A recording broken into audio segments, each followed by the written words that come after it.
Big boss के बाद दुनिया को मनोरंजन कराने आ रहा है बैटल ग्राउंड। इसमें होंगे बिग बॉस के इतिहास के सबसे बड़े बदमाश खिलाड़ी रजत दलाल, आसिम रियाज, फुकरा इंसान। ये तीनों शो में हो और लड़ाई ना हो, ऐसा हो सकता है क्या? कभी ऐसा हुआ इन तीनों का मन नहीं किया लड़ने का।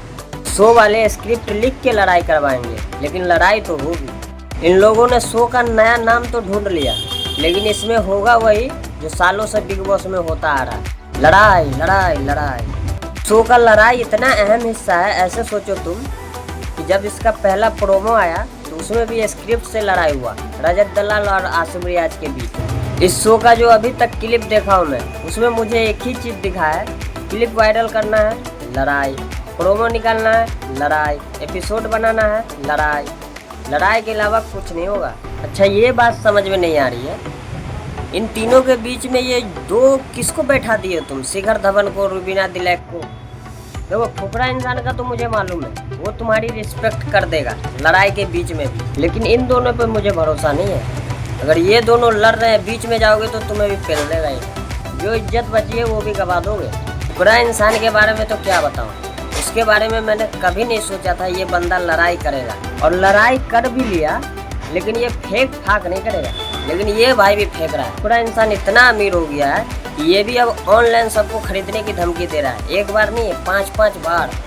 अभी तो रुको, भाई का कहना है कि आसिम रियाज को एक थप्पड़ में उड़ा देगा। मतलब वो दिन रात बॉडी बनाया उड़ने के लिए।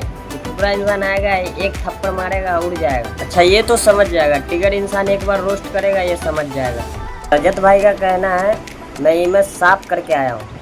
भाई, इमेज साफ हुआ है कि नहीं ये नहीं मालूम है, लेकिन यहाँ इमेज साफ नहीं होगा और गंदा हो जाएगा। जो थोड़ी बहुत इज्जत बची है वो भी चली जाएगी। लेकिन ये मानना पड़ेगा, सामने कमजोर को देख के गुस्सा निकलता है। रजत भाई जैसे अभी फनी मोड में है, आसिम रियाज है सामने, अभिषेक मालान है, तो अभी गुस्सा कम दिख रहा है। मेरे से ज़्यादा गुस्सा आता है तो थोड़ा कंट्रोल में है।